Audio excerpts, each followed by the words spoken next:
मारुति ने अभी हाल ही में अपनी नई 5 सीटर एसयूवी विक्टोरिस को लॉन्च किया है, जिसे लोग बाग अभी तक समझ रहे थे कि ये 7 सीटर ग्रैंड विटारा है, लेकिन इसे विटारा की ही सेगमेंट में 5 सीटर एसयूवी के तौर पर लॉन्च किया है, जिसे देखकर अब लोगों के माथे पर वाईफाई सिग्नल की तरह सुकड़ने आने लगी हैं और लोग सोच रहे हैं इसकी जरूरत ही क्या थी यार लॉन्च करने की। असल में मारुति सुजुकी का काम करने का तरीका बाकियों से थोड़ा अलग है। ये दूसरी कंपनीज की तरह नई गाड़ियां तो लॉन्च करता है, लेकिन कस्टमर के दिमाग के साथ खेलकर उन्हें बेचना भी जानता है। पर्टिकुलर इस टॉपिक पर मैं एक सेपरेट वीडियो बना चुका हूं, मारुति का मायाजाल। अगर आप वो देखना चाहते हो तो स्क्रीन के ऊपर वाली लिंक पर क्लिक करके वो वीडियो भी देख सकते हो। दोनों ही गाड़ियों के डायमेंशंस को आप अपनी स्क्रीन पर देख सकते हो। इन दोनों के डायमेंशंस में ठीक उतना ही अंतर है जितना कि चाकू और नाइफ में होता है। तो चलिए देख लेते हैं यूजी की इस धन मारुति की सुनीता और रीता में कितना अंतर है। विक्टोरिस की लेंथ 15 mm ज्यादा है, विड्थ दोनों गाड़ियों की बराबर है, हाइट विक्टोरिस की 10 mm ज्यादा है और व्हील बेस दोनों गाड़ियों का बराबर है। इसके अलावा मैं आपको बता दूं कि दोनों ही गाड़ियां सिमिलर प्लेटफॉर्म ग्लोबल सी के ऊपर बेस्ड हैं। टर्निंग रेडियस इन दोनों ही गाड़ियों का बराबर है 5.4 मीटर का। इसका मतलब होता है कि कितनी कम जगह में गाड़ी को मोड़ा जा सकता है। ये जितना कम होता है उतना अच्छा माना जाता है, लेकिन मारुति ने यहाँ पर कोई भेदभाव नहीं किया है, दोनों का बराबर है। कर्व वेट की बात करते हैं, मतलब कि गाड़ी के वजन की, तो विक्टोरिस 20 से 35 किलोग्राम ज्यादा भारी है ग्रैंड विटारा के कंपैरिजन में। ये जो 15, 20, 30 किलो का जो डिफरेंस होता है, ये फीचर्स की वजह से आ जाता है, ना कि बिल्ड क्वालिटी की वजह से। टायर्स की बात करते हैं तो दोनों ही गाड़ियों में 17 इंच के टायर्स दिए गए हैं, कहीं से कोई डिफरेंस नहीं है टायर्स में। दोनों ही गाड़ियों में सिमिलर इंजन्स का इस्तेमाल किया गया है। 1.5 litre smart hybrid petrol engine जो 101.65 bhp की पावर और 139 Nm का टॉर्क जनरेट करता है दोनों ही गाड़ियों में। हालांकि माइलेज में बहुत मामूली सा डिफरेंसेस है। दोनों ही गाड़ियों में कितना कितना माइलेज मिल जाता है वो आप अपनी स्क्रीन पर देख सकते हैं। विक्टोरिस के मैनुअल में 0.07, ऑटोमेटिक में 0.48 kmpl ज्यादा माइलेज क्लेम किया जाता है, जबकि 4 व्हील ड्राइव ऑटोमेटिक में 0.13 kmpl कम क्लेम किया जाता है।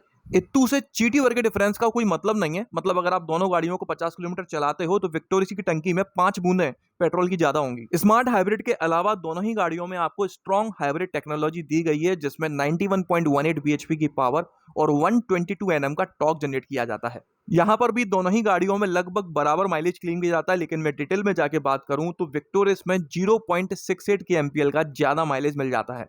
दोनों ही गाड़ियों में आपको सीवीटी ऑटोमेटिक ट्रांसमिशन मिलता है, इको, नॉर्मल और पावर ड्राइविंग मोड्स के साथ में। अभी तक इन दोनों गाड़ियों में आपको कोई बड़ा डिफरेंस नजर नहीं आया होगा, लेकिन मारुति ने विक्टोरिस में एक नया और अच्छा काम किया है, वो ये कि ये आपको सीएनजी के साथ मिलती है। ये कोई नई बात नहीं है सीएनजी के साथ मिलना, लेकिन जिस तरह से सीएनजी टैंक को एडजस्ट किया गया है वो नई बात है। आपको बूट स्पेस कॉम्प्रोमाइज नहीं करनी पड़ती है और बूट स्पेस के नीचे सीएनजी टैंक को रखा गया है। ऑल्टो, एस्प्रेसो, वैगनार की तरह सीएनजी का टंका नहीं है जिसने बूट स्पेस ही पूरी गिर रखी है। सीएनजी वाला फ्यूल ऑप्शन अगर आप लेते हैं तो पेट्रोल मोड में ये इंजन 99.22 bhp की पावर और 137.1 Nm का टॉर्क जनरेट करता है, जबकि सीएनजी मोड में 86.59 bhp की पावर और 121.5 Nm का टॉर्क जनरेट करता है।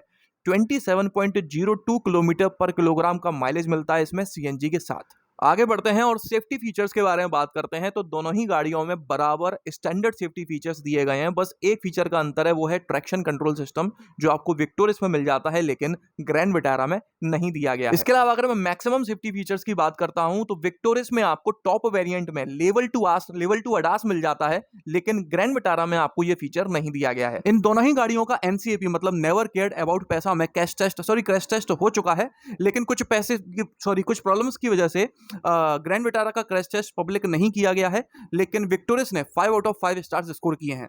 और आगे बढ़ते हैं और बात कर लेते हैं कंफर्ट एंड कन्वीनियंस के फीचर्स के बारे में। तो सबसे पहले मैं आपको उन फीचर्स के बारे में बता देता हूं जो विक्टोरिस में मिल जाते हैं लेकिन ग्रैंड विटारा में नहीं मिल पाते। एम्बिएंट लाइटिंग दोनों ही गाड़ियों में है, लेकिन विक्टोरिस में 64 कलर्स मिलते हैं। 10.25 इंच का मल्टी इंफॉर्मेशन डिस्प्ले है विक्टोरिस में, जबकि ग्रैंड विटारा में 7 इंच का मिलता है। Smart powered tailgate with gesture control मिलता है, जबकि ग्रैंड विटारा में ऐसा कुछ नहीं है। चार्जिंग पोर्ट्स दोनों ही गाड़ियों में है, लेकिन फ्रंट कैबिन में विक्टोरिस में आपको टाइप ए पोर्ट के साथ में टाइप सी के 2 पोर्ट मिलते हैं, जिनमें से एक 15 वॉट और दूसरा 45 वॉट 45 वॉट की फास्ट चार्जिंग को सपोर्ट करता है, जबकि ग्रैंड विटारा में फ्रंट कैबिन में एक टाइप ए पोर्ट है और दूसरा यूएसबी पोर्ट है। विक्टोरिस में फॉग लैंप्स दिए गए हैं, जबकि ग्रैंड विटारा में ऐसा कुछ नहीं है। वो फॉग लैंप्स लगते हैं जबकि वो हैं headlamps. Engine drag control, front parking camera with auto 360 degree camera activation, 10.1 inch की टच स्क्रीन मिलती है इंफोटेनमेंट सिस्टम में, जबकि ग्रैंड विटारा में 9 इंच की मिलती है। इंफोटेनमेंट सिस्टम में इन्फिनिटी के 8 स्पीकर्स मिल जाते हैं, जबकि ग्रैंड विटारा में 6 स्पीकर्स मिलते हैं और वो इन्फिनिटी के भी नहीं है। डॉल्बी एटमॉस सराउंड सिस्टम मिलता है विक्टोरिस में, जबकि ग्रैंड विटारा में ऐसा कुछ नहीं है। Alexa auto voice AI control, navigation दोनों ही गाड़ियों में है, लेकिन विक्टोरिस में सुजुकी नेविगेशन ऐप है खुद की कंपनी का। सुजुकी कनेक्ट मतलब कि कनेक्टेड कार टेक्नोलॉजी दोनों ही गाड़ियों में है, लेकिन next generation Suzuki connect Victoris में दिया गया है ज्यादा फीचर्स के साथ में। तो ये थे वो सभी फीचर्स जो विक्टोरिस में मिल जाते हैं लेकिन ग्रैंड विटारा में नहीं मिल पाते। बात करूं अगर मैं ग्रैंड विटारा में मिलने वाले फीचर्स की जो विक्टोरिस में नहीं मिल पाते, तो ऐसा कुछ भी नहीं है। वारंटी ऑफर की बात करें तो दोनों ही गाड़ियों में आपको 3 साल या फिर 1 लाख किलोमीटर तक की वारंटी मिलती है। और अब आखिर में प्राइसेस के बारे में बात कर लेते हैं। तो ग्रैंड विटारा आपको 11.42 लाख रुपीस से शुरू होकर 20.68 लाख रुपीस तक की एक्स शोरूम न्यू दिल्ली के हिसाब से मिल जाती है। विक्टोरिस के प्राइसेस अभी तक ऑफिशियली रिवील नहीं किए गए हैं, लेकिन हम मानेंगे तो है नहीं, अंदाजा लगा के रहेंगे। तो ये गाड़ी आपको 12 लाख रुपए से शुरू होकर 22 लाख रुपए 22.25 लाख रुपीस तक की मिल सकती है। आप लोगों ने देख लिया कि इन दोनों गाड़ियों में कितना अंतर है, इसलिए मुझे ये कोई एक नया प्रोडक्ट लग ही नहीं रहा है। मुझे ऐसा लग रहा है कि ग्रैंड विटारा में एक नया टॉप मॉडल लॉन्च किया गया है। ऐसा मैं इसलिए कह रहा हूं कि ये जो भी फीचर्स मैंने आपको बताए हैं जो विक्टोरिस में मिल जाते हैं लेकिन ग्रैंड विटारा में नहीं मिल पाते, इनमें से मैक्सिमम फीचर्स आपको टॉप वेरिएंट में मिल रहे होते हैं, जो ग्रैंड विटारा के टॉप वेरिएंट से आपको लमसम 1.5-2 लाख रुपए महंगा मिलेगा। इसे टॉप वेरिएंट को छोड़कर विक्टोरिस के बाकी सभी वेरिएंट्स ग्रैंड विटारा के वेरिएंट से आपको 20,000 से 40,000 रुपए तक महंगे मिल सकते हैं। इसलिए ये सिर्फ एक टॉप वेरिएंट है, ना कि कोई नया प्रोडक्ट। कुल मिलाकर बात यह है कि अगर आप गलती से मारुति सुजुकी अरेना के शोरूम पर पहुंच गए हैं लेकिन खरीदनी ग्रैंड विटारा थी, तो आपको वापस गाड़ी में बैठकर नेक्सा के शोरूम पर जाने की कोई जरूरत नहीं है।